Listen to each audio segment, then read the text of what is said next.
White indicates the house is clean. You can go. There's no security, nobody home. This is green, obviously. Green. Green tells the criminal there's no good security, but the owners might be home. And blue? Blue's assistance will be offered. That means somebody will leave the gate, electric fence, or the alarm off, so invasion could be much easier. An inside job. Correct, yes. And then, of course, there's red. Red means they come aggressive. You're going to meet resistance on the inside as a robber. I'm in the driveway.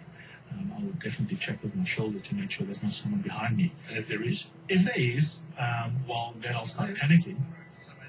I don't think I'm being paranoid. I think stats bear out the fact that suburbs in northern Johannesburg, you are the most likely to get hijacked compared to other suburbs in the country.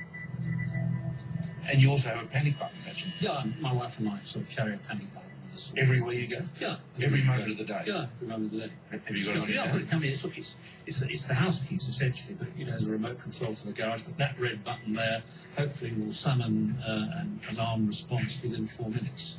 That's what we're paying a lot of money for every month. All of this. We respond quicker than the police. You know the police, because they're working for the government, they take their time. But you can press a panic, within 5 minutes, a security company is going to come and respond. Private security has become a huge industry in South Africa.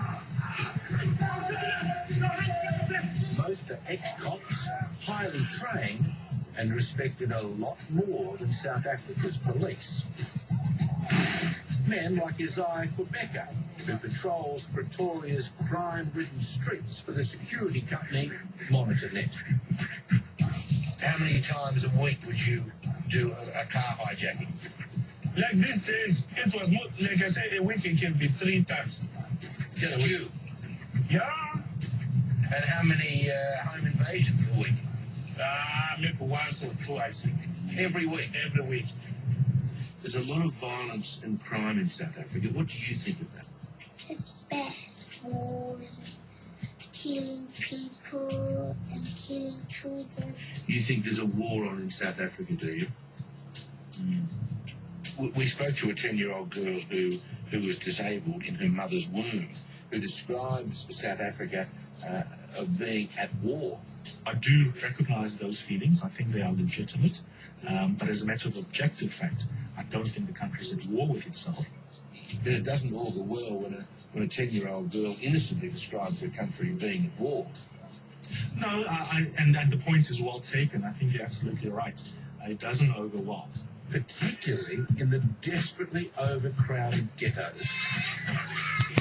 We've got 20 family members, right? Just in this house here. Yeah, just in this compound.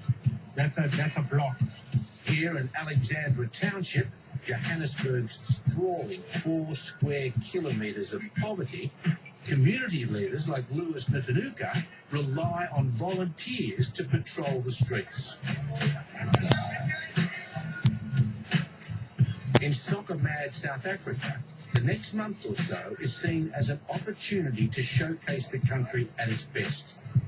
But impressive stadiums and the billions being spent will mean little to its population if long after the Cup so many are still trapped in poverty and everyone trapped by violence.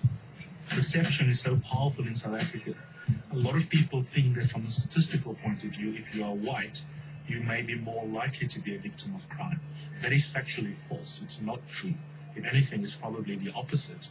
I have a better shot, statistically speaking, of being a victim of crime. As far as violent crime is concerned, I don't think poverty and inequality is really the answer there, because I think there are many poor people who are very law-abiding. I think this is pure criminality.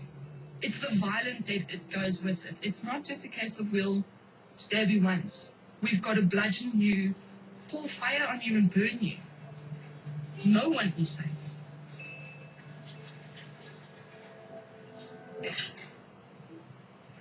And while 50 people are murdered in South Africa each day, there are another 60 attempted murders.